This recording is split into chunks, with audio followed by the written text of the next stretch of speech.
अस्सलामुअलैकुम दोस्तों, मैं वफ़ा लांगो आपको अपने चैनल ग्रामर एंड डिटेल में खुशामदीद कहता हूँ। अगर आप नए लिसनर हैं और आपने मेरी वीडियो को अभी क्लिक किया है तो इससे पहले आप चैनल को सब्सक्राइब करें और बेल आइकन को प्रेस करें ताकि मेरी मज़ीद वीडियोस ग्रामर के बारे में आपको अपडेट होते रहें। So let's begin the topic. आज हम टॉपिक स्टार्ट करेंगे मॉडल एक्सिलरी वर्ब में मे का।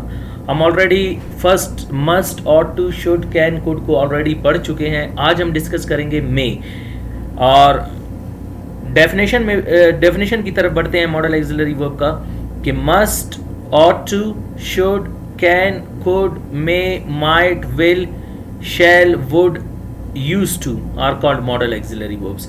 देखें, यूज टू को मैंने येलो में लिखा है। मैं ऑलरेडी डिस्कस करता आ रहा हूँ कि यूज टू स्ट्रक्चर भी है और एक मॉडल एक्सिलरी वर्ब। इस पे काफ़ी आर्ग्यूमेंट है डिफरेंट ग्रामेरियन का। सो इसको हम उस वक्त स्टार्ट करेंगे जब हम 11th मॉडल एक्सिलरी वर्ब में आएंगे यूज टू में। सो आज का टॉपिक हमारा है जिसको हम डिस्कस करेंगे वो है मे। इसको स्टार्ट करने से पहले एक नोट क्लियर कर दूं आपके लिए कि we will learn the detail of modal auxiliary verbs in parts of speech. जब हम पार्ट्स ऑफ स्पीच स्टार्ट करेंगे उनमें वर्ब पे आएंगे। वर्ब के 20+ काइंड्स हैं, उनमें से एक काइंड को कहते हैं verb, the axillary verb. Axillary verb के फिर 4 काइंड्स हैं, उनमें से एक को कहते हैं मॉडल एक्सिलरी वर्ब। वहाँ पे हम इनकी डिटेल को डिस्कस करेंगे। एक और नोट है कि modal auxiliary verbs are studied in 2 categories. इनको हम 2 कैटेगरीज में पढ़ते हैं। एक को कहते हैं सेकेंडरी लेवल और एक को हम कहते हैं प्राइमरी लेवल। देखिए, सेकेंडरी लेवल क्या होता है? Here we will learn the percentage और the possibility of a modal auxiliary verb. देखिए, यहाँ पे हम इनकी परसेंटेजेस और पॉसिबिलिटीज को हम पढ़ेंगे। और एक होता है primary level, where we will learn the usages of modal auxiliary verbs. यहाँ पे हम मॉडल एक्सिलरी वर्ब्स की यूजेजेस को पढ़ेंगे। जैसे एक एग्जांपल मैं आपको देता हूँ कि कैन के 5 यूजेजेस है। मैं कहता हूँ इसे it is use for physical ability, mental ability, it is used for authority, it is used for permission and it is used for possibility। तो ये जो यूजेजेस आप डिस्कस करेंगे इनको प्राइमरी लेवल करेंगे। सेकेंडरी लेवल में आप याद रखें कि हम एक चीज़ डिस्कस करेंगे और वो है आपका percentage possibility of modal auxiliary verb. आज का जो टॉपिक है वो है मे एक ऐसा मॉडल एक्सिलरी वर्ब है as compare to ought to, should, must, can, could से लेस पावरफुल है। और ये याद रखें, ये तमाम जो मैंने लिखे हैं 7 तक, ये तमाम प्रेजेंट में ही मानी देते हैं। इनको हम बाद में डिस्कस करेंगे कि कैन का पास्ट कुड है और मे का माइट है, तो ये हम बाद में डिस्कस करेंगे इन प्राइमरी लेवल। लेकिन यहाँ पे सेकेंडरी लेवल में ये तमाम प्रेजेंट के लिए यूज़ हो सकते हैं। मेरे प्रीवियस लेक्चर्स में आप देख सकते हैं, उनको मैंने डिटेल में डिस्कस किया है। मे एक ऐसा मॉडल एक्सिलरी वर्ब है जिसको हम यूज़ करते हैं कि कोई काम शायद के हो, यानी 30% उसकी पॉसिबिलिटी है, उसकी इम्कान है 30% के हो सके, 70% उसमें तवक्को नहीं कर सकते आप। उसके लिए मॉडल एक्सिलरी वर्ब मे को इस्तेमाल करेंगे। बढ़ते हैं, मेन टारगेट है हमारा एक्टिव पैसिव। इनको डिटेल में हम वहाँ पे डिस्कस करेंगे, लेकिन पैसिव में कैसे चेंज होगा। बढ़ते हैं लेक्चर की तरफ। आज का जो टॉपिक है कि modal auxiliary verb may from active voice into passive voice. कि मॉडल एक्सिलरी वर्ब मे को एक्टिव वॉइस से पैसिव वॉइस में कैसे चेंज करेंगे। एक्टिव वॉइस हम ऑलरेडी डिस्कस कर चुके हैं कि इन active voice subject does something, in passive voice subject is affected. Active voice में सब्जेक्ट काम करता है, पैसिव वॉइस में मुतासिर होता है। मुतासिर होने से ये मुराद के उसको फोर्स किया जाता है या उससे काम करवाया जाता है या अपने शौक से करता है, लेकिन इम्पोर्टेंस आप सब्जेक्ट को, ऑब्जेक्ट को देते हो, सब्जेक्ट की जगह पे लाते हो। देखिए, सिंपल सेंटेंसेस में हम देखें कि जब हम सब्जेक्ट को ऑब्जेक्ट की जगह पे लाएंगे तो यहाँ पे उसको हम क्या कहेंगे? एजेंट। ये आपने याद रखना है।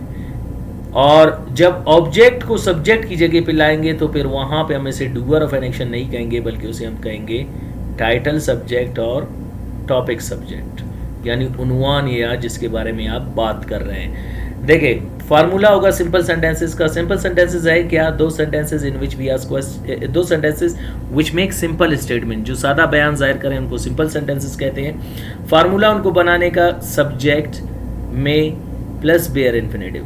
बेयर इन्फिनेटिव क्या है? ये एक काइंड है वर्ब का जिसको हम वर्बल का जो है इन्फिनेटिव के 9 काइंड्स हैं, उनमें से एक को कहते हैं बेयर इन्फिनेटिव। बेयर इन्फिनेटिव क्या है? First form of the verb when works as a noun in a sentence is called bare infinitive.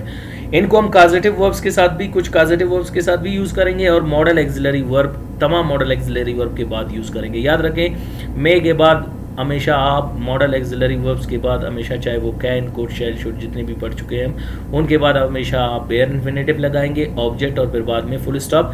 Passive voice में फार्मूला है सब्जेक्ट में be plus third form by agent full stop. Example है he may pass the test, वो test pass करे या शायद कि वो टेस्ट पास करे. टेस्ट में B passed by you. You may attend, he may attend the class, class may be attended by him. शायद वो क्लास को अटेंड करे, शायद क्लास उससे अटेंड हो. नेगेटिव सेंटेंसेस, दो sentences in which we deny the statement. बयान को हम इनकार करते हैं, रद्द करते हैं, नहीं मानते हैं. जैसे मैं कहता हूँ you may not pass the test, test may not be passed by you. आप टेस्ट पास, शायद आप टेस्ट पास नहीं करें, शायद के टेस्ट आपसे पास नहीं हो. He may not attend the class, शायद वो क्लास अटेंड ना करे. Class may not be attended by him, शायद की क्लास उससे नहीं लिया जाए. अगला है इंटरोगेटिव सेंटेंसेस, दो sentences in which we ask question और पुट क्यूरीज. सवाल पूछते हैं. May you pass the test, शायद कि आप पास टेस्ट करें, टेस्ट पास करें. May test be passed by you, शायद कि आपसे टेस्ट पास हो. May he attend the class, क्या वो क्लास अटेंड करेगा. May class be attended by him, शायद कि उससे क्लास अटेंड हो. सवालिया तौर पे आप पूछ रहे हैं इसको.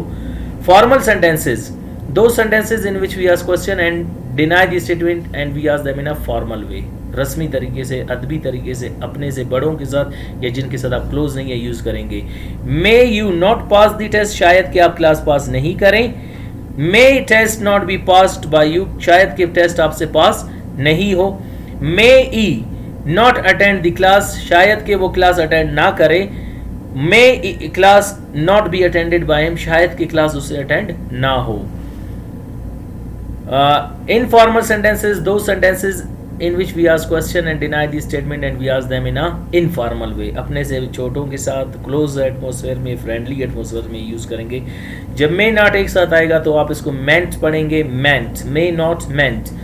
Meant you pass the test, meant the test be passed by you, meant he attend the class, meant class be attended by him.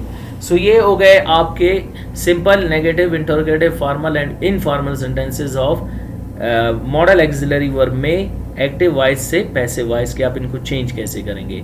Main thing मैं आपको ऑलरेडी बता चुका हूँ कि प्रैक्टिस आप बार बार करें, आपकी इम्प्रूवमेंट होगी, आप इन्हीं से ही आप सीख सकेंगे. बढ़ते हैं प्रैक्टिस की तरफ. आज का जो हमारा फर्स्ट वर्ब है वो हम लेते हैं कॉल, एक है अटेंड, एक है पनिश, एक है से और एक है tell. He may call me, I may be called by him, I may not be called by him, may I be called by him, may I not be called by him, meant I be called by him. You may attend the class, class may be attended by you, class may not be attended by you, may class be attended by you, may class not be attended by you, meant class be attended by you. Punish, teacher may punish the students may be punished by teacher, students may not be punished by teachers. May students be punished by teacher, may students not be punished by teachers, meant student be punished by teachers. Say, he may say a sacred may be said by him, sacred may not be said by him, may sacred be said by him, may sacred not be said by him, meant sacred be said by him. Tell, he told a story, he may tell a story, story may be told by him, story may not be told by him, may story be told by him, may story not be told by him, meant story be told by him. तो इसी तरीके से आप इनको बार बार practice करें, 5 verb उठाएं, 10 जितने भी आप प्रैक्टिस करते जाएं. कोई भी क्वेश्चन हो आप कमेंट बॉक्स में लिख सकते हैं. I can reply you any time. अपना ख्याल रखिएगा. मिलते हैं अगले लेक्चर में. अल्लाह हाफिज़.